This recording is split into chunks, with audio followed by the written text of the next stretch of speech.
Hello बच्चों, जैसा कि हम देख सकते हैं कि सीबीएसई ने सैम्पल क्वेश्चन पेपर 2021-22 टर्म 1 के लिए रिलीज़ कर दिया है सभी सब्जेक्ट्स के लिए।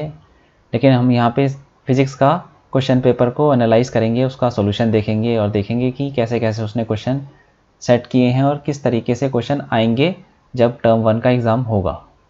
तो इसमें देख लेते हैं, ये टाइम इसने बोला है 90 मिनट्स का टाइम रहेगा, 1.5 घंटे का पेपर रहेगा और जिसमें मार्क्स रहेंगे 35 नंबर का पेपर है ये। और इसमें जनरल इंस्ट्रक्शन ऐसे बोलता है कि वो पढ़ लेते हैं इसको। Question paper contains 3 section, 3 section होंगे। इसमें बोल रहा है section A has 25 questions, attempt any 20 questions. मतलब सेक्शन ए में 25 क्वेश्चन है और जिसमें से हमको 20 क्वेश्चन करने हैं। सेक्शन बी में 24 क्वेश्चन है और हमको उसमें से भी 20 क्वेश्चन करने हैं। सेक्शन सी में 6 क्वेश्चन हैं और हमको उसमें से 5 क्वेश्चंस करने हैं।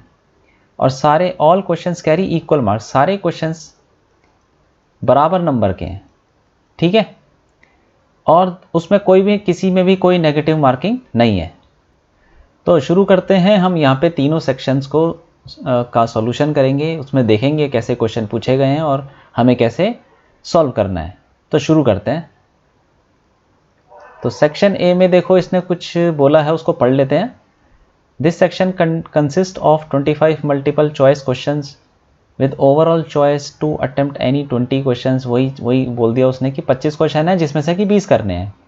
In case more than desirable number of questions are attempted, only first 20 will be considered for evaluation। मतलब अगर आपने 20 से ज़्यादा क्वेश्चन कर दिए तो पहले 20 चेक किए जाएंगे बस, ठीक है। तो इसमें देखो शुरू करते हैं, क्वेश्चंस कैसे उसने पूछे हैं और हमें कैसे इसका आंसर करना है। तो पहला क्वेश्चन ये बोलता है, which of the following is not the property of equipotential surface. मतलब इक्विपोटेंशियल सरफेस की इनमें से कौन सी प्रॉपर्टी नहीं है, ठीक है, वो चूज करना है हमको। तो पहला इसने बोला है, they do not cross each other. तो इक्विपोटेंशियल सरफेस हमको पता है कि वो कभी क्रॉस नहीं करते, ठीक है, इंटरसेक्ट नहीं करते, तो वो तो प्रॉपर्टी है, तो ये नहीं हो सकता। हमें वो चूज़ करना है जो प्रॉपर्टी नहीं है। और बोल रहा है कि the rate of change of potential with distance on them is zero. मतलब कोई इक्विपोटेंशियल सरफेस है तो उसके ऊपर एक ऐसा इक्विपोटेंशियल सरफेस हम एज्यूम कर लेते हैं और इसके ऊपर 2 पॉइंट ले लेते हैं ए और बी। तो ये बोल रहा है कि dv by dr on this equipotential surface is zero. क्या ऐसा है? हाँ ऐसा है, क्योंकि कोई भी 2 पॉइंट ले लोगे आप इक्विपोटेंशियल सरफेस के ऊपर तो दोनों पॉइंट पे पोटेंशियल सेम है, तो उन दोनों का जो पोटेंशियल डिफरेंस होगा उन दोनों के बीच में वो ज़ीरो होगा। तो dv की वैल्यू ज़ीरो हो जाएगी, तो ये भी ज़ीरो हो जाएगा। तो ये भी ठीक है, ठीक है। तो ये प्रॉपर्टी है, क्योंकि ये तो सीधा सीधा बताने की कोशिश कर रहा है कि इक्विपोटेंशियल सरफेस के ऊपर हर पॉइंट पे पोटेंशियल सेम होता है, जिसकी वजह से dv बाई dr ज़ीरो होता है। तो ये भी हमारा ऑप्शन नहीं हो सकता, ये सही है, मतलब ये प्रॉपर्टी है। और तीसरा ऑप्शन ये बोल रहा है, for a uniform electric field they are concentric sphere. अच्छा देखो, यूनिफॉर्म इलेक्ट्रिक फील्ड ऐसी होती है, सीधी सीधी, हमें पता है। तो उसके केस में इक्विपोटेंशियल सरफेस तो प्लेनर होते हैं, ये हमने पढ़ रखा है, प्लेनर इक्विपोटेंशियल सरफेस। और इसने बोला कि कॉन्सेंट्रिक, तो ये तो गलत हो गया, ठीक है, ये कोई प्रॉपर्टी नहीं होती। तो यही हमारा ऑप्शन हो जाएगा। लेकिन चौथा ही पढ़ लेते हैं हमारा। फोर्थ में बोल रहा है, they can be imaginary spheres. Imaginary spheres तो हो सकते हैं, जैसे मान लो पॉइंट चार्ज है, ठीक है, सपोज इधर ये मान लेते हैं पॉइंट चार्ज, तो यहाँ से इलेक्ट्रिक फील्ड निकलती है, तो उसके केस में हमारे इक्विपोटेंशियल सरफेस ऐसे इमेजिनरी स्फेयर्स होते हैं, ठीक है, वो सही है, ये भी प्रॉपर्टी है। तो हमारा थर्ड ऑप्शन हो जाएगा कि ये हमारी प्रॉपर्टी नहीं है, जिसमें कि बोल रहा है यूनिफॉर्म इलेक्ट्रिक फील्ड के लिए जो इक्विपोटेंशियल सरफेस होते हैं वो कॉन्सेंट्रिक स्फेयर होते हैं, नहीं होते, वो प्लेनर होते हैं, ठीक है। तो हमारा सी ऑप्शन हो जाएगा। तो फर्स्ट क्वेश्चन हो गया हमारा। अब सेकेंड क्वेश्चन पे चलते हैं।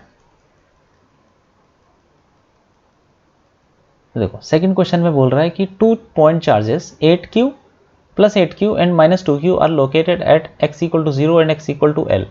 तो बना लेते हैं इसको ऐसे। तो ये x 0 है और ये l है, मतलब दोनों के बीच में l का गैप है, ठीक है, लेंथ ये हो जाएगा l।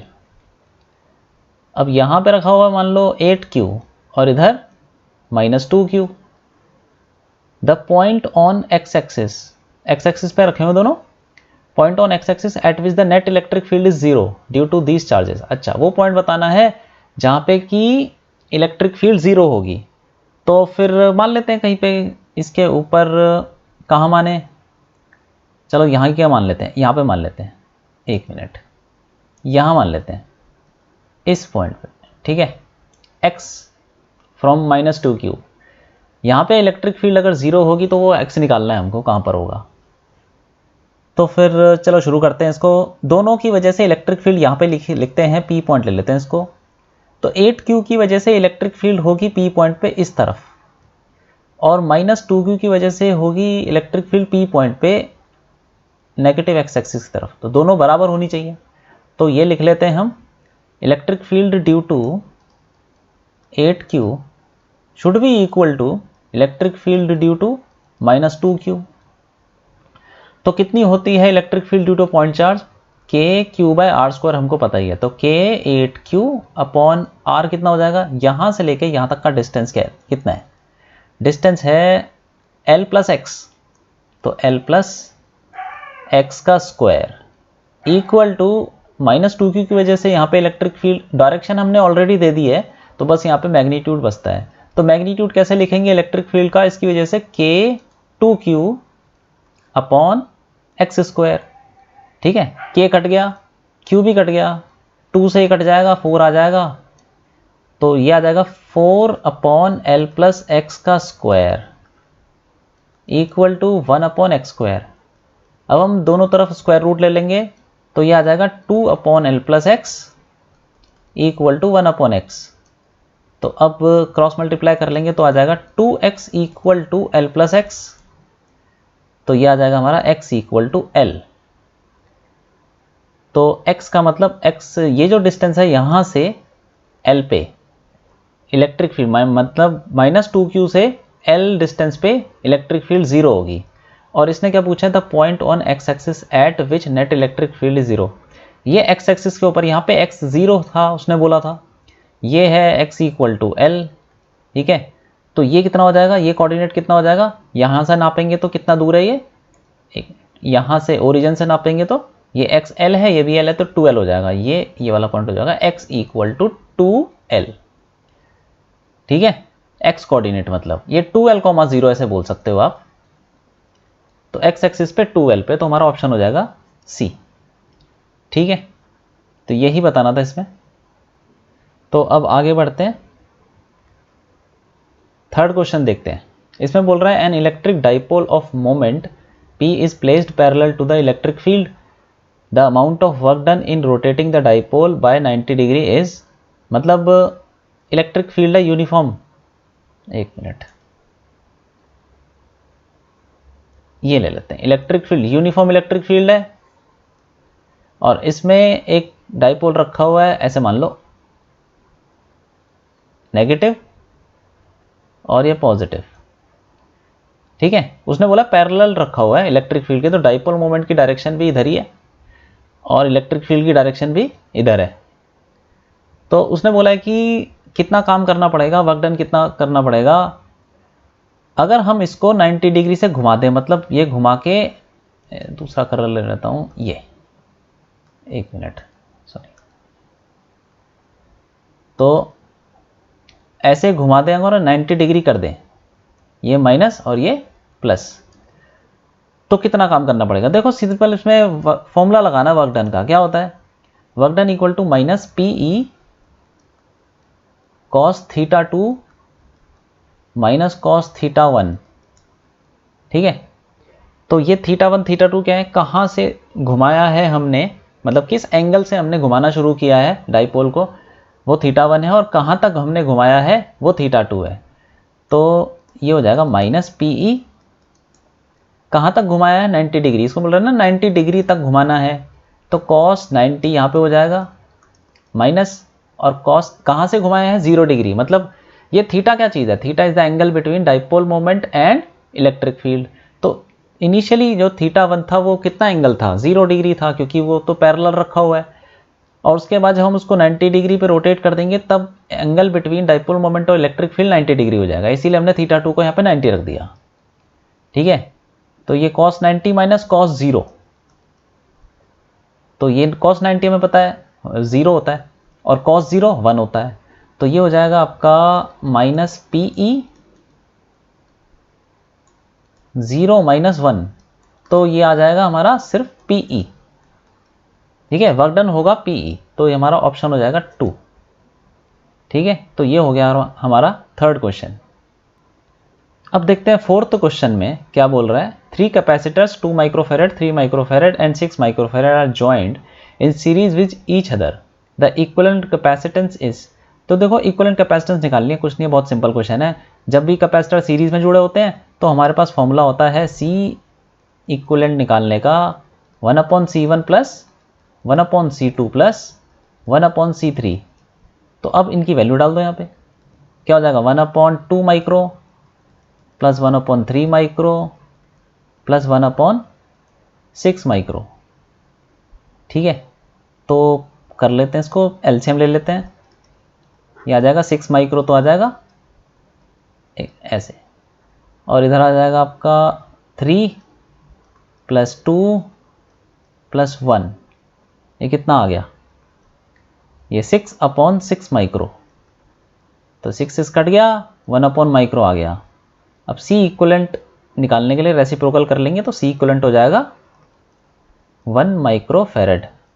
ठीक है,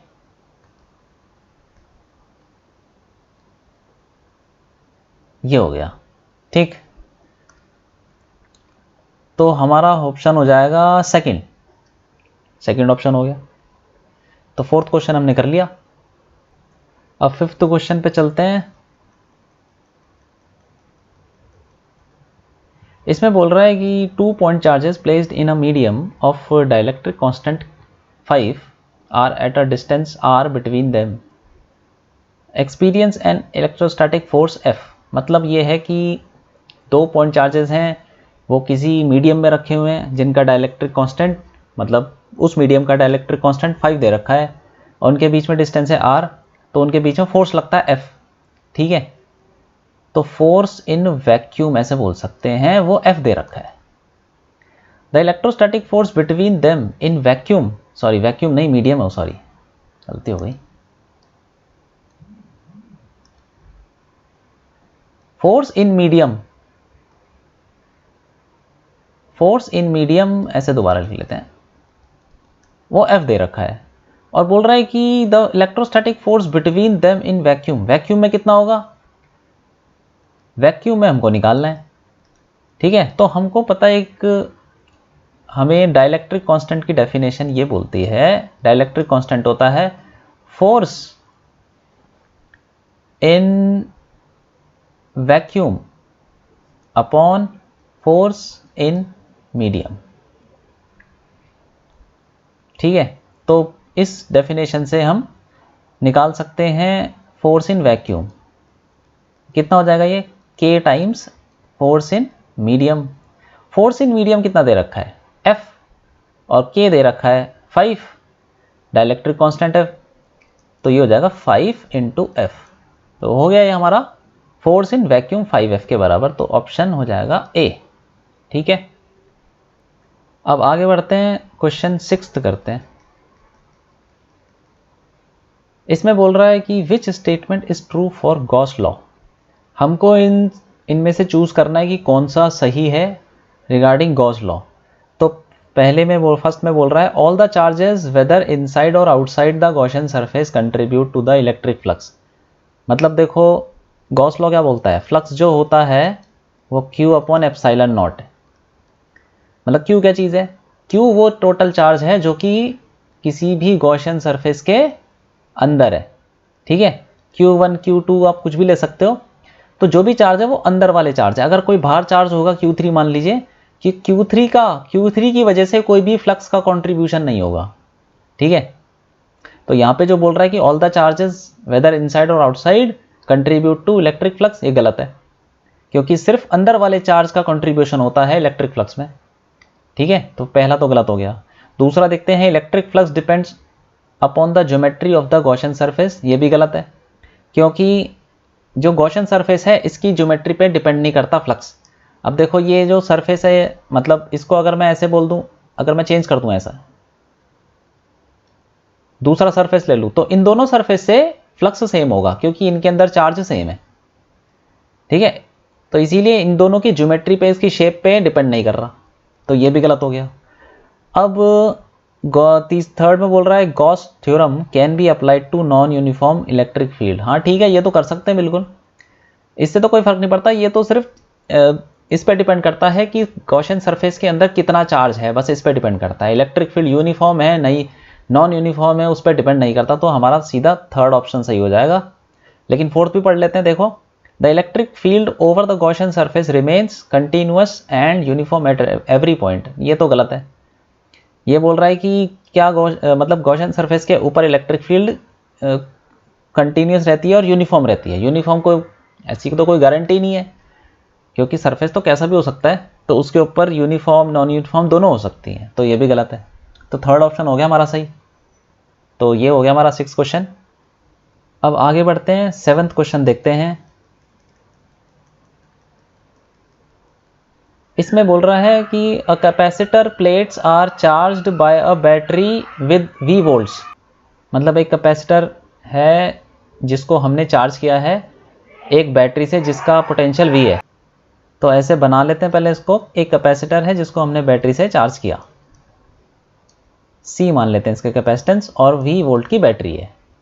और after charging battery is disconnected and a dielectric slab is with dielectric constant K is inserted between its plates.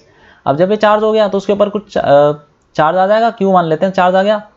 अब हमने बैटरी हटा दी, तो बैटरी हटाने के बाद चार्ज तो उसके ऊपर उतना ही रहता है, चार्ज कहीं नहीं जाता, तो चार्ज तो रहेगा Q, और C उसका कैपेसिटेंस है, ठीक है, और बैटरी हमने हटा दी है।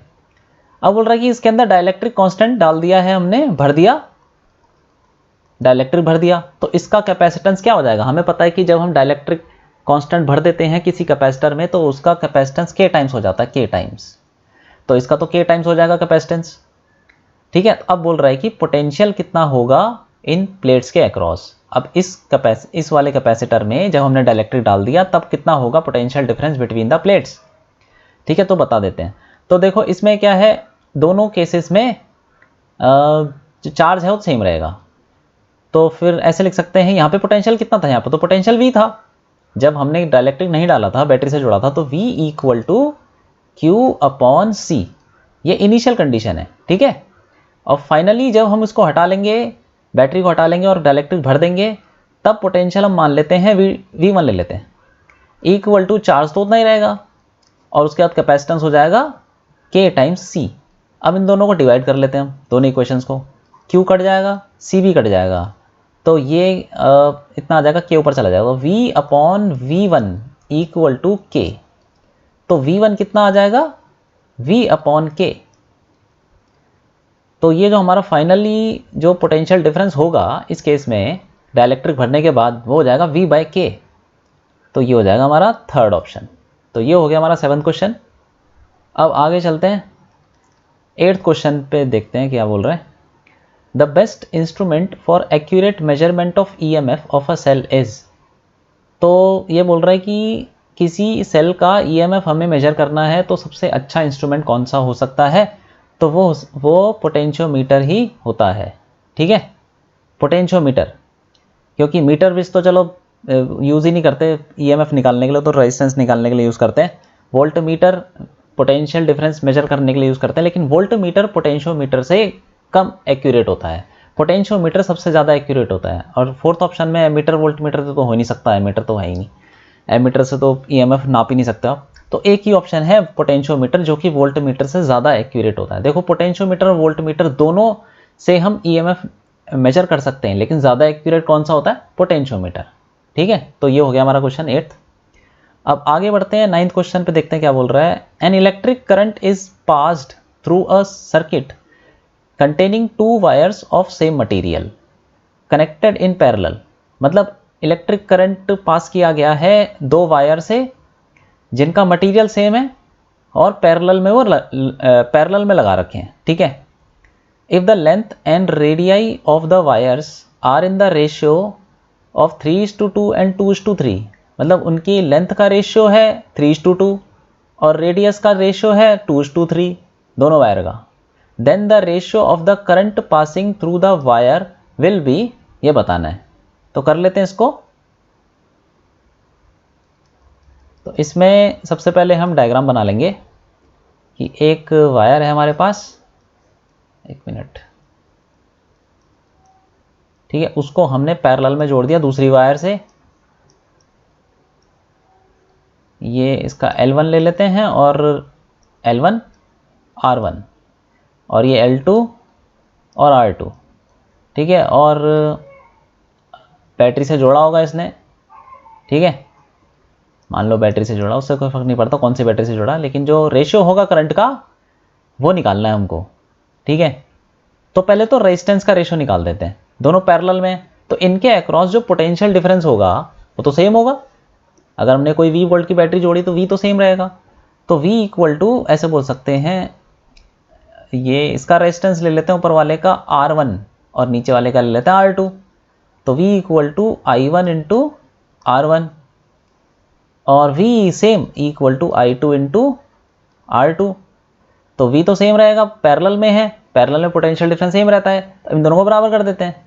तो I1 R1, तो I1 R1 की वैल्यू क्या होती है, रो L1 अपॉन A मतलब एरिया ऑफ क्रॉस सेक्शन, ठीक है, ये फॉर्मूला हमको पता है, रेजिस्टेंस होता है रो L बाय A, तो रो L1 अपॉन A1, तो पाई R1 स्क्वायर लिख सकते हैं उसको, ठीक है। और इक्वल टू क्या हो जाएगा, I2 रो L2 upon pi R2 square, ये है, ये दोनों बराबर कर सकते हैं हम। अब पाई तो चलो कट गया, ठीक है, रो भी कट जाएगा क्योंकि सेम मटेरियल है, तो रेजिस्टिविटी दोनों की सेम रहेगी। अब यहाँ पे क्या है, ये दे रखा है इसने कि L1 अपॉन L2 कितना हो जाएगा, 3/2 ऐसा दे रखा है, और R1 बाय R2 ये 2/3 दे रखा है, ठीक है। तो इसको हम यहाँ पे रख देंगे, हमको निकालना है I1 बाय I2, तो I1 बाय I2 क्या होगा,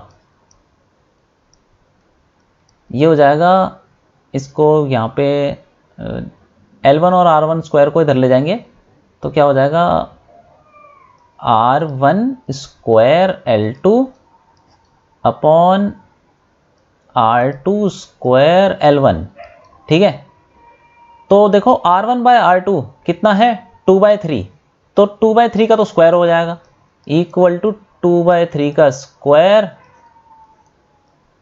into L2 bye L1, L1 bye L2 अगर 3/2 है तो L2 बाय L1 2/3 अगेन, तो 2/3 हो जाएगा ये। तो कुल मिला के ये देखो कितना हो जाएगा, ऊपर आ जाएगा यहाँ पे 2/3 की पावर क्यूब आ जाएगा, 2/3 का क्यूब, तो 8/27 बोल सकते हैं हम। तो I1 बाय I2 कितना हो जाएगा, 8 बाय, यहाँ पे लिख लेते हैं, जगह नहीं है, I1 bye I2 equal to 8/27, तो हमारा ये ऑप्शन हो जाएगा थर्ड, ठीक है। तो इसमें हमको ध्यान रखना है कि जो पैरेलल में रेजिस्टेंस लगे होते हैं उनके अक्रॉस पोटेंशियल डिफरेंस सेम रहता है, तो उसी का हमने यूज़ किया है। और दूसरा एक फॉर्मूला यूज़ किया है जो कि रेजिस्टेंस होता है रो L बाय A, ठीक है। तो ये हो गया हमारा क्वेश्चन नंबर 9। अब आगे बढ़ते हैं 10th क्वेश्चन में, देखते हैं क्या बोल रहे हैं।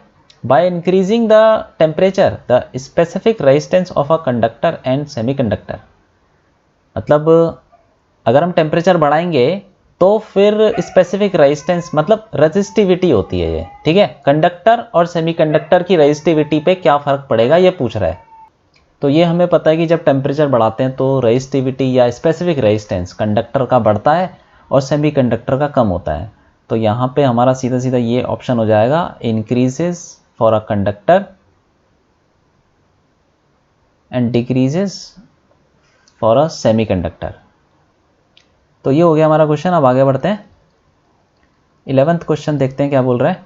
We use alloys for making standard resistors because they have अच्छा देखो, अलॉयज़ को हम यूज़ करते हैं स्टैंडर्ड रजिस्टर बनाने के लिए। स्टैंडर्ड रजिस्टर मतलब ऐसे रेजिस्टेंस जो कि जिनकी रेजिस्टेंस टेम्परेचर के साथ ज़्यादा वेरिएशन नहीं करती, ठीक है, ज़्यादा वेरी नहीं करती। तो फिर ऐसे हमने मटेरियल चूज़ करने हैं जिनकी कोफिशिएंट ऑफ ये टेम्परेचर कोफिशिएंट ऑफ रेजिस्टिविटी क्या होनी चाहिए, बहुत कम होनी चाहिए, ठीक है। वो हमने पढ़ रखा है। जो अलॉयज़ होते हैं उनका टेम्परेचर कोफिशिएंट ऑफ रेजिस्टिविटी कम होता है, जैसे नाइक्रोम, कॉन्स्टेंटन या मैग्नेनिन।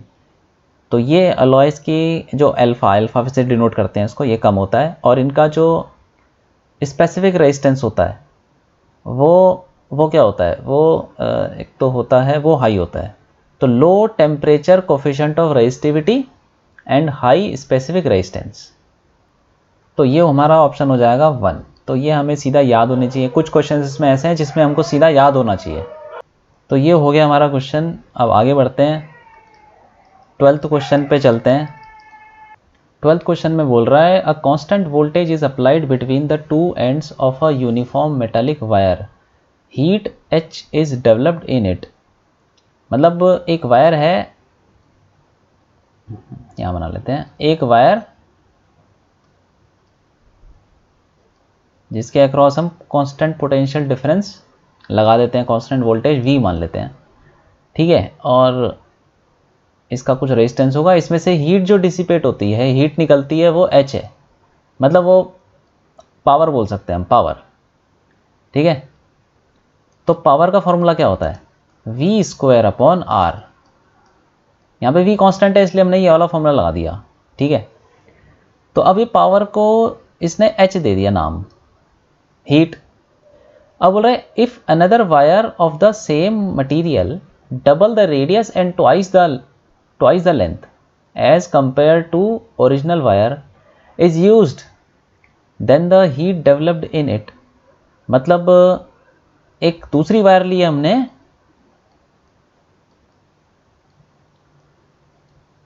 उसको भी सेम पोटेंशियल डिफरेंस से लगाया है, ठीक है। और उसको बोला है कि इसमें इसका जो रेडियस है वो डबल हो गया इसका। तो इसका रेडियस मान लेते हैं R, स्मॉल r, उसकी लेंथ मान लेते हैं L। तो इसका रेजिस्टेंस क्या हो जाएगा पहले देख लेते हैं। R की वैल्यू, कैपिटल R की वैल्यू क्या हो जाएगी, H = V²/ρL/πr², यहाँ आ जाएगा। ऐसा लिख सकते हैं। रेजिस्टेंस को क्या लिख दिया हमने, ρL/A। A ऊपर चला जाएगा। एरिया क्या होता है, A क्या होता है, area of cross section, πr² हो गया, ठीक है। तो H हमने पहले वाले केस के लिए ये लिख दिया। अब दूसरे वाले केस के लिए क्या लिख सकते हैं, इसमें रेडियस हो जाएगा डबल, ऐसा बोला उसने। और अच्छा, रेडियस भी डबल है और लेंथ भी डबल, ये ट्वाइस कर दिया, तो लेंथ भी 2L हो गया, ठीक है। तो अब हम मान लेते हैं कि हीट जो निकलेगी वो H1 ले लेते हैं, वो कितना हो जाएगा, V²/R। R की जगह हम ऐसे लिख सकते हैं ρL, L कितना है 2L, और अपॉन उसका एरिया कितना हो जाएगा, π/2R², ठीक है। तो ये कितना हो गया, H1, ऐसे लिख सकते हैं, इसको डिवाइड कर लो, चलो इन दोनों को हम डिवाइड कर लेंगे। तो H/H1 क्या आ जाएगा, H/H1 इक्वल टू, देखो V² तो कट जाएगा, रो कट जाएगा, L कट जाएगा, R² भी कट जाएगा, ठीक है, पाई भी कट रहा है, सब कुछ कट गया। यहाँ पे बचा है सिर्फ ये 2 का स्क्वायर, और ये 2 ऊपर चला जाएगा, तो 2 सबसे ऊपर चला जाएगा, और नीचे इसके क्या बचेगा, 4। तो ये कट जाएगा तो 2 आ गया। तो H1 की वैल्यू आ जाएगी 2H। मतलब जो हीट निकलेगी अब इसके अंदर से वो डबल निकलेगी पहले वाले से। तो आंसर हो जाएगा हमारा थर्ड ऑप्शन हो जाएगा, ठीक है। तो ये हो गया हमारा 12th क्वेश्चन। अब आगे बढ़ते हैं, 13 क्वेश्चन देखते हैं क्या बोल रहा है। If the potential difference V applied across a conductor is increased to 2V with its temperature kept constant, the drift velocity of the free electrons in a conductor will। अच्छा देखो, ड्रिफ्ट ये बोल रहा है कि अगर कोई कंडक्टर है, ठीक है, और उसके अक्रॉस हम क्या करते हैं, जो पोटेंशियल डिफरेंस है उसको डबल कर देते हैं, तो ड्रिफ्ट वेलोसिटी पे क्या फ़र्क पड़ेगा। तो पहले हम फॉर्मूला लिख लेते हैं कि क्या होता है ड्रिफ्ट वेलोसिटी का, V D equal to E tau upon M. ये हमें पता है फॉर्मूला होता है। इसमें ई क्या होता है, कैपिटल ई, इलेक्ट्रिक फील्ड, और इलेक्ट्रिक फील्ड को हम ऐसे बोल सकते हैं V बाय एल। एल क्या है, लेंथ ऑफ द कंडक्टर, और V क्या चीज़ है, V is the potential difference जो उसके अक्रॉस लगाया है। तो इसको हम थोड़ा चेंज कर लेते हैं, V D equal to E V tau by M L, ऐसे लिख सकते हैं। अब देखो इसमें सारी चीज़ें कांस्टेंट है, स्मॉल ई जो चार्ज ऑन इलेक्ट्रॉन है वो कांस्टेंट है, रिलैक्सेशन टाइम भी कांस्टेंट है, मटेरियल सेम है, ठीक है, और m mass of electron constant है, लेंथ ऑफ द कंडक्टर वो भी कांस्टेंट है, तो v पर डिपेंड कर रहा है। अगर हम इस v को डबल कर देंगे, जैसे उसने बोला है v को डबल कर देंगे, तो ड्रिफ्ट वेलोसिटी क्या हो जाएगी, वो भी डबल हो जाएगी। तो इसने बोला है कि ड्रिफ्ट वेलोसिटी क्या हो जाएगी, will be double of its initial value. सही हो गया ये ऑप्शन, सीधा सीधा, ठीक है। तो ये तो हमारा हो गया क्वेश्चन। अब आगे बढ़ते हैं, देखो 14 क्वेश्चन पे देखते हैं क्या बोल रहा है, the equivalent resistance between A and B is. तो यहाँ पे थोड़ा क्लियर नहीं हो रहा, तो इसको ऐसा लग रहा है, यहाँ पे मैं लिख देता हूँ 6 ओम है, ये वाला 6 ओम है, ठीक है, और ये 3 ओम है, और ये 8 लग रहा है, 8, और ये कितना है, 30 लग रहा है शायद, 30, ठीक है। तो इसमें हमें इक्विवेलेंट रेजिस्टेंस निकालना है, तो कर लेते हैं इसको, ठीक है। तो यहाँ पे ये शायद ए लिखा हुआ है, ए और बी, कोई बात नहीं, उससे फर्क नहीं पड़ता, इन दोनों पॉइंट के बीच में हमको इक्विवेलेंट रेजिस्टेंस निकालना है। तो देख लेते हैं। अब देखो 3 और 6 ये दोनों पैरेलल में, सीधा सीधा पता चल रहा है, क्योंकि इनके दोनों जो आर्म्स हैं ये आपस में डायरेक्टली कनेक्टेड हैं, तो 3 और 6 पैरेलल में हो गया। तो इसकी जगह हम ऐसे बना लेंगे, ये तो हो गया B और ये हो गया A, और यहाँ से हम एक इक्विवेलेंट रेजिस्टेंस बना लेंगे 3 और 6 का, ठीक है, और ये जो है साथ में ये जो ऐसे जा रहा है ये ऐसे लगेगा। तो ये तो अभी भी 8 है और ये 30 है, और ये वाला जो होगा वो उसको ले लेते हैं R1।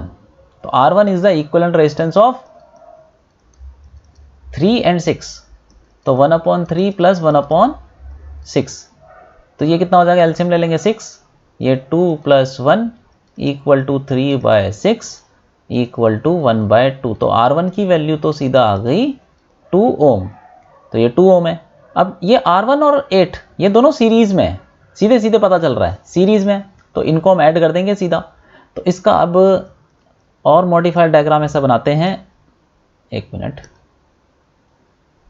ये A और ये B है, तो इसका रेजिस्टेंस ऐसे बना लेंगे, और एक रेजिस्टेंस तो यहाँ पे ऑलरेडी है, ये 30 है, और 8 + R1 मतलब 2 कितना हो जाएगा, 10, तो ये 10 हो गया। तो 10 और 30 का ये पैरेलल में लगे हुए हैं, सीधा पता चल रहा है। अब इसका हम इक्विवेलेंट रेजिस्टेंस निकाल लेंगे, कितना हो जाएगा, फाइनली इक्विवेलेंट रेजिस्टेंस हो जाएगा R equivalent equal to 1/10 plus 1/30, तो कितना हो जाएगा, ये एलसीएम ले लेंगे इसको हम, 30 आ जाएगा, ऊपर आ जाएगा 3 और यहाँ आ जाएगा 1, तो हो जाएगा 4/30, तो इसको 2 से काट देंगे, 2 से, और ये 15, तो R इक्विवेलेंट की वैल्यू आ गई 15/2 मतलब 7.5 ओम, ठीक है। तो ये हमारा ऑप्शन 3 सही हो जाएगा। अब आगे बढ़ते हैं, क्वेश्चन 15 पे चलते हैं। इसमें देखो क्या बोल रहा है, the SI unit of magnetic field intensity is. Magnetic field intensity, तो एक्चुअली वो जो मैग्नेटिक फील्ड होती है उसकी यूनिट तो टेस्ला बोलते हैं, लेकिन इसने टेस्ला तो दिया नहीं है, तो हमें दूसरी टर्म्स में निकालना पड़ेगा, ये न्यूटन, एम्पेयर और मीटर। तो देखो हमें ये न्यूटन कहीं हमें दिख रहा है, तो हमें सोचना चाहिए कि मैग्नेटिक फील्ड किसी ऐसे फॉर्मूले में आती है क्या जिसमें फोर्स आता हो, मतलब जहाँ पे फोर्स का फॉर्मूला आता हो, फोर्स निकालने का फॉर्मूला होता है हमारे पास, और उसमें मैग्नेटिक फील्ड आती है। तो ऐसा है हमारे पास, F equal to I L cross B एक फॉर्मूला होता है, फोर्स होना कंडक्टर, करंट कैरिंग कंडक्टर, तो इसमें तो हमें सिर्फ यूनिट निकालनी है, तो ये वेक्टर वेक्टर का कोई ऐसा कुछ खास काम नहीं है। यूनिट निकालने के लिए हम क्या करेंगे, सबकी यूनिट डाल देंगे। देखो ये न्यूटन होता है और इक्वल टू ये कितना हो जाएगा, इस पहले इसको फॉर्मूले को, हाँ ये हो जाएगा न्यूटन और ये एम्पेयर और ये मीटर हो गया लेंथ, और फिर मैग्नेटिक फील्ड जो है उसकी यूनिट आ जाएगी। तो क्या आ जाएगी unit, newton upon ampere metre, मतलब newton ampere inverse metre inverse. ठीक है, तो कौन सा हो जाएगा हमारा, न्यूटन एम्पेयर इनवर्स। तो ये सेकंड ऑप्शन सही हो जाएगा। तो ये हो गया हमारा क्वेश्चन। ठीक है, तो आगे बढ़ते हैं 16th क्वेश्चन पे, देखते हैं क्या बोल रहा है। The coil of a moving coil galvanometer is wound over a metal frame in order to, ये देखो इसको तो याद करने वाली चीज़ है ये। हिस्टेरेसिस ऐसा कुछ होता नहीं है, रिड्यूस हिस्टेरेसिस नहीं, ऐसा तो नहीं है, बल्कि बढ़ा ही देता है वो। और इंक्रीज सेंसिटिविटी, सेंसिटिविटी से कोई रिलेटेड नहीं है ये, कि जो मेटल फ्रेम यूज़ करते हैं। Increase moment of inertia, moment of inertia कोई काम नहीं होता। प्रोवाइड इलेक्ट्रोमैग्नेटिक डैम्पिंग, ये सही है। तो होता क्या है कि जब हम मेटल फ्रेम के ऊपर वायर को वुंड करते हैं और उसको जब हम गैल्वेनोमीटर में यूज़ करते हैं, तो हमें पता है कि गैल्वेनोमीटर में मैग्नेट होते हैं, मैग्नेटिक फील्ड होता है, तो उसमें वो मूव करता है।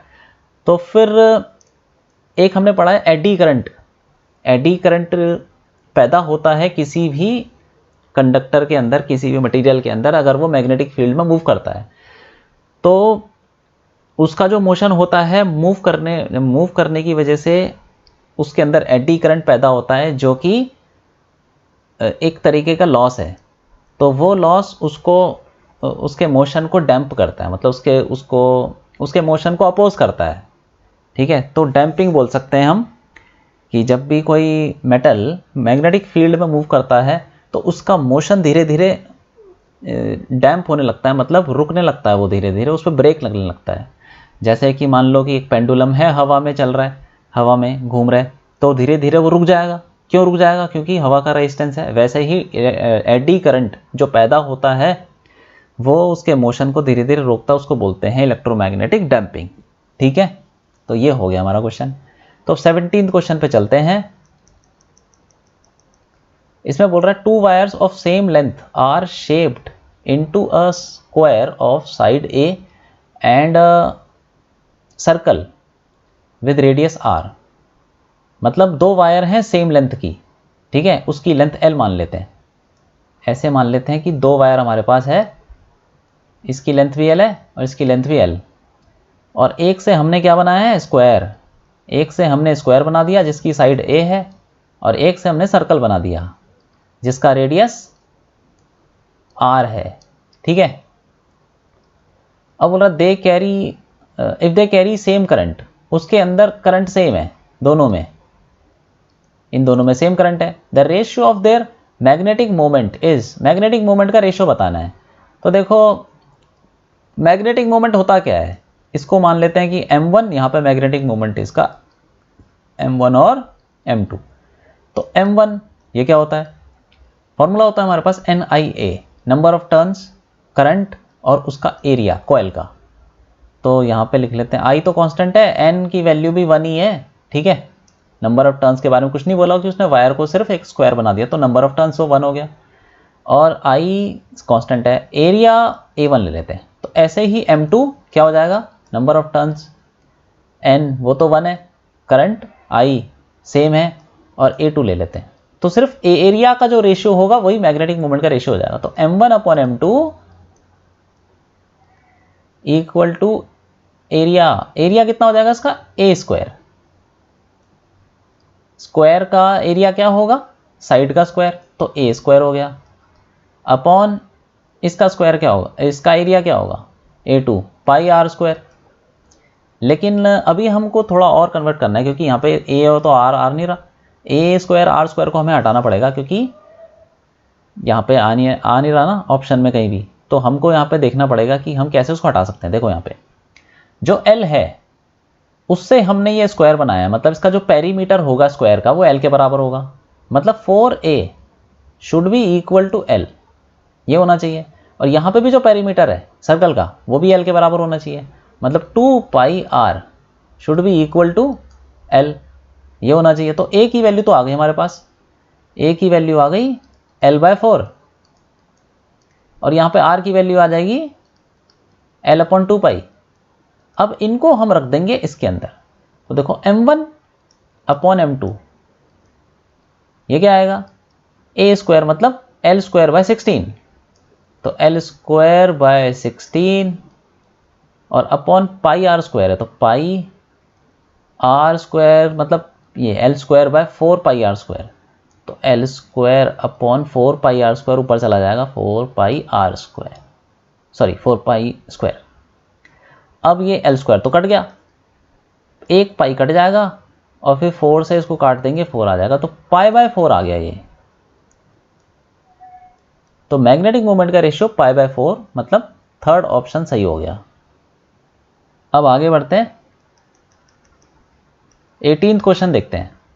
बोल रहा है कि the horizontal component of earth's magnetic field at a place is √3 times the vertical component, the angle of dip at that place is.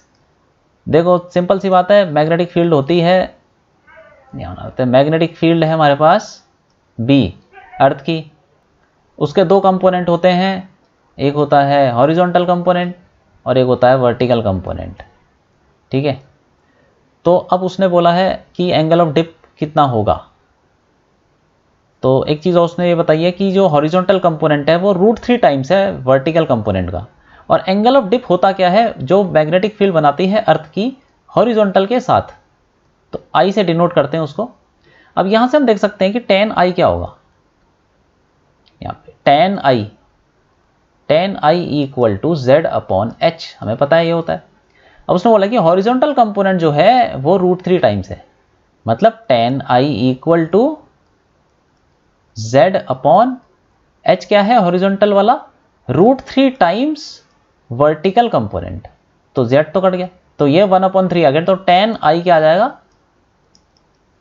1/√3, ठीक है। तो i की वैल्यू क्या आ गई 30 डिग्री, तो ये हमारा 30 डिग्री मतलब π/6, तो ए ऑप्शन 1 करेक्ट हो जाएगा, ठीक है। तो ये हो गया हमारा क्वेश्चन। अब आगे बढ़ते हैं, देखो क्वेश्चन 19 में क्या बोल रहा है, the small angle between magnetic axis and geographic axis at a place is, ये तो सीधा डेफिनेशन है किसकी, मैग्नेटिक डिक्लिनेशन की। मतलब मैग्नेटिक एक्सिस का मतलब होता है कि मैग्नेटिक मरीडियन, ठीक है, वो प्लेन जो कि मैग्नेटिक नॉर्थ साउथ से पास कर रहा है, और ज्योग्राफिक एक्सिस क्या हुआ, वो प्लेन जो ज्योग्राफिक नॉर्थ साउथ से पास कर रहा है। तो इन दोनों प्लेन के बीच में जो एंगल होता है उसको बोलते हैं मैग्नेटिक डिक्लिनेशन। ये तो सीधे सीधे डेफिनेशन है मैग्नेटिक डिक्लिनेशन की, ये याद होना चाहिए, ठीक है। तो ये तो हो गया सीधा। आगे बढ़ते हैं, 20th क्वेश्चन देखते हैं। बोल रहा है 2 coils are placed close to each other, the mutual inductance of the pair of coils depends upon the, देखो म्यूचुअल इंडक्टेंस जो होता है वो किस पे डिपेंड करता है, वो डिपेंड करता है कि जो दोनों कॉइल हैं वो कैसे रखी गई हैं, ठीक है, ओरिएंटेशन कैसा है उनका, और उनका साइज कैसा है, ज्योमेट्री, इन सब चीज़ों पे डिपेंड करता है। तो इसमें देख लेते हैं कौन सा सही कह रहा है, rate at which the current change in the coil, नहीं इस पर डिपेंड नहीं करता, और दूसरा है relative position and orientation of the coil, यही सही है, इसी पे करता है। Rate at which voltage induced across the, ये भी नहीं करता। करंट्स इन द, करंट पे तो डिपेंड नहीं करता, वोल्टेज पे कोई डिपेंड नहीं करता। देखो कॉइल्स के अंदर करंट हो ना हो उनका कुछ म्यूचुअल इंडक्टेंस होगा, जो किस पे डिपेंड करता है, उनके ओरिएंटेशन पे, उसकी पोजीशन पे कैसे रखा गया है, ठीक है, इन सब चीज़ों पे डिपेंड करता है। करंट और वोल्टेज पे डिपेंड नहीं करता, कैसे करंट चेंज हो रहा है उस पर भी डिपेंड नहीं करता, सिर्फ कैसे रखा गया है उस पर डिपेंड करता है। तो ये हो गया हमारा क्वेश्चन 20। अब आगे बढ़ते हैं,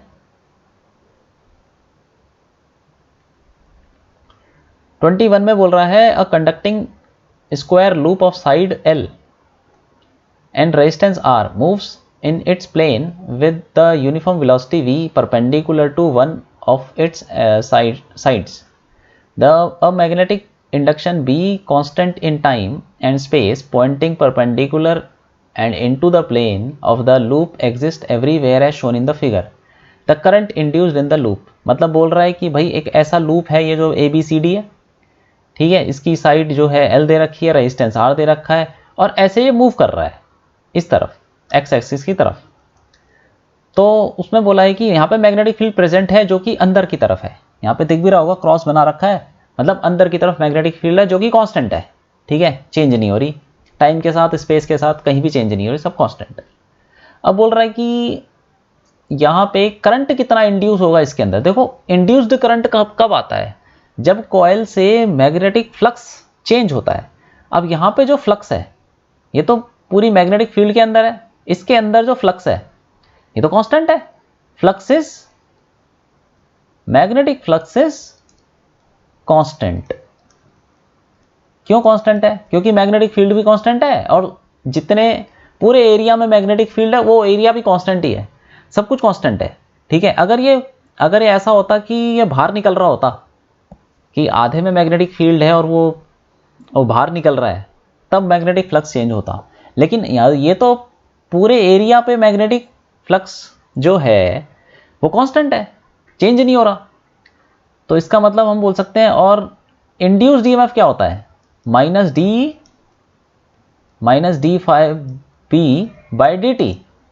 तो ये तो इंड्यूस्ड ईएमएफ जीरो हो गया, तो करंट भी, इंड्यूस्ड करंट भी जीरो हो जाएगा।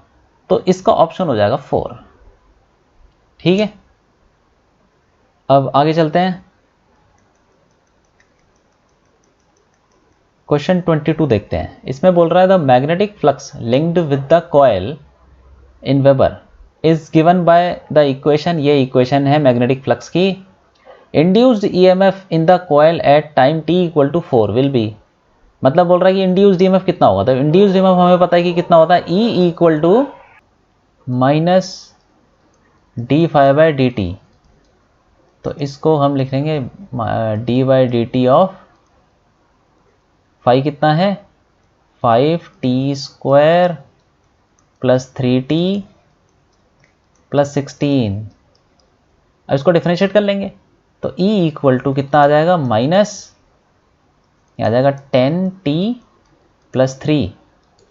अब t इसमें डाल देंगे, t की वैल्यू 4 डाल देंगे, तो E कितना आ जाएगा, तो माइनस 10 इंटू 4 प्लस 3, ये हो गया माइनस 43 वोल्ट। तो इतना EMF minus 43 volt induced EMF इसके अंदर पैदा होगा, ठीक है।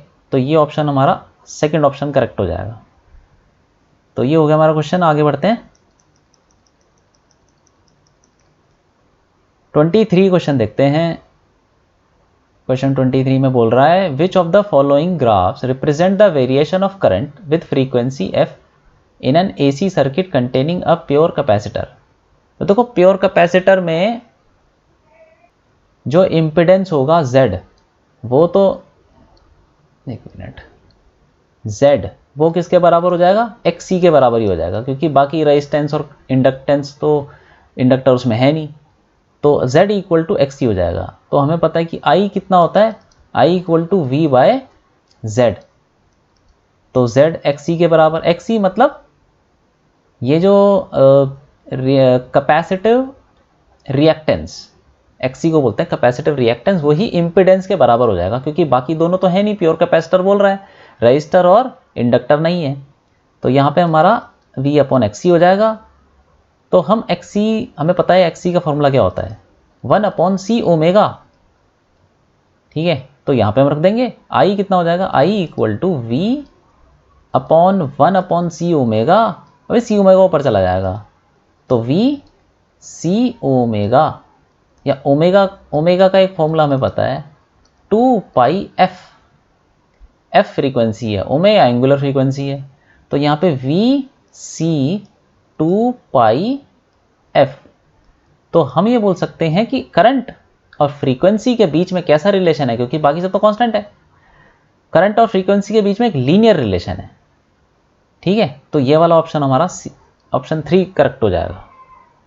अब आगे बढ़ते हैं, इस क्वेश्चन में बोल रहा है अ 20 volt AC is applied to a circuit consisting of a resistance and a coil with negligible resistance। मतलब एक रेजिस्टेंस और एक कॉयल मतलब इंडक्टर जिसका अपना कुछ रेजिस्टेंस नहीं है, मतलब रेजिस्टेंस एक R है अलग से और एक L है, तो उसने उन दोनों को हमने एक बैटरी से AC सोर्स है यहाँ पे, तो AC सोर्स से हमने यहाँ पे जोड़ दिया। ठीक है, 20 वोल्ट की सप्लाई है, तो ये RMS वोल्टेज है, जैसे मेंशन नहीं किया तो RMS लेंगे हम। अब उसने बोला है कि if the voltage across the resistance is 12 volt, इसके अक्रॉस 12 वोल्ट होगा, मतलब VR की वैल्यू है 12 volt. The voltage across the coil, इसके अक्रॉस हमें निकालना है वोल्टेज VL, तो कितना होगा? तो देखो ये आप अगर सोच रहे हो कि ये 20 है या 12 है तो 8 हो जाएगा, ऐसा नहीं होता। AC में हमें पता है कि वोल्टेज, नेट वोल्टेज का फॉर्मूला होता है, net voltage equal to root VR² plus VL minus VC का होल स्क्वायर। अब देखो यहाँ पे VC तो है नहीं, कैपेसिटर तो है नहीं, तो VC तो 0 हो जाएगा। तो V नेट कितना है? V नेट है ये वाला, इसी को बोलते हैं जो हमारा सोर्स जितना वोल्टेज, जितना सोर्स का वोल्टेज है वो हमारा नेट वोल्टेज हो जाएगा। तो 20 इक्वल टू रूट VR, ये हमें दे रखा है 12, तो 12 का स्क्वायर हो जाएगा 144। ठीक है, प्लस VC तो है नहीं तो VL स्क्वायर। अब हम क्या करेंगे, इसको स्क्वायर कर देंगे, तो कितना हो जाएगा 400 equal to 144 plus VL square. अब 400 माइनस 144 कितना होता है? ये होता है 256, तो VL स्क्वायर कितना हो जाएगा 256। तो इसका हम रूट ले लेंगे तो ये आ जाएगा 16 वोल्ट। तो इंडक्टर या कॉइल के अक्रॉस जो वोल्टेज है वो 16 वोल्ट होगा। हमारा ये ऑप्शन सही हो जाएगा, फर्स्ट ऑप्शन। तो ये हो गया हमारा क्वेश्चन। अब आगे बढ़ते हैं, 25th क्वेश्चन करते हैं। इसमें बोल रहा है the instantaneous values of EMF and the current in a series AC circuit are E equal to E0 sine omega T and I equal to I0 sine omega T plus π/3 respectively, then it is. तो इसमें से बताना है कौन सा होगा। देखो यहाँ पे जो हमें दे रखा है E का मतलब EMF वोल्टेज, तो नेट वोल्टेज दे रखा है हमको, तो हमें पता है कि इसको पहले बना लेते हैं हम। देखो हमें पता है कि फेज डायग्राम हम कैसे बनाते हैं, करंट इधर है, ठीक है, इधर मान लेते हैं हॉरिजॉन्टल डायरेक्शन में। तो फिर अगर जिस डायरेक्शन में करंट है तो यहाँ से देख सकते हैं जो करंट का फेज है, करंट का फेज मतलब करंट का जो एंगल है, ये करंट है, इसका एंगल क्या है ओमेगा टी प्लस π/3। ये वोल्टेज के फेज से, फेज का मतलब क्या होता है एंगल, आप एंगल देखिए, फेज का मतलब एंगल। तो करंट का फेज कितना है ओमेगा टी प्लस π/3, वोल्टेज का फेज कितना है ओमेगा टी। तो इसका मतलब ये पता चल रहा है कि जो करंट का फेज है वो वोल्टेज के फेज से π/3 ज़्यादा है। तो इसका मतलब ये हुआ कि ये E जो होना चाहिए वो इधर होना चाहिए, E या V बोल दो, कुछ भी बोल दो आप, वोल्टेज है वो, इनके बीच में एंगल π/3। ठीक है, अब हम ये एक चीज़ और हमें पता है कि इस तरफ होता है, इस तरफ VL और इस तरफ ये हो जाएगा VC। ठीक है, तो यहां पे ये क्या बोल रहा है कि then it is necessarily a LR circuit. L और R सर्किट हो नहीं सकता। अगर सिर्फ LR सर्किट होता तो R तो चलो इधर होता है और L ऊपर की तरफ होता है, VL ऊपर, ये I जो है इस तरफ VR होता है। VR और I दोनों सेम डायरेक्शन में होते हैं, VL इधर VC इधर, तो R इधर हो गया L ऊपर हो गया। तो अगर ये सिर्फ ऐसा सर्किट होता तो इनका जो नेट आता, मतलब ऐसे लिख लो VR या VL, VR इधर होता VL इधर होता तो उसका नेट आता इधर कहीं, जो कि ये तो ऐसा हो नहीं सकता है, पॉसिबल नहीं है, तो LR सर्किट नहीं हो सकता। नेसेसरीली अ RC सर्किट, RC सर्किट हो सकता है क्या? RC सर्किट देखो VR किधर होगा, वो तो इधर होगा, और VC किधर होगा, इधर होगा, तो इन दोनों का नेट किधर आएगा, इधर आएगा, जो कि पॉसिबल है इसमें। तो ये नेसेसरीली RC सर्किट ये तो हो सकता है, ठीक है, ये हो सकता है। आगे बढ़ते हैं। नेसेसरीली LCR सर्किट, तो तीनों भी हो सकते हैं लेकिन नेसेसरीली नहीं है।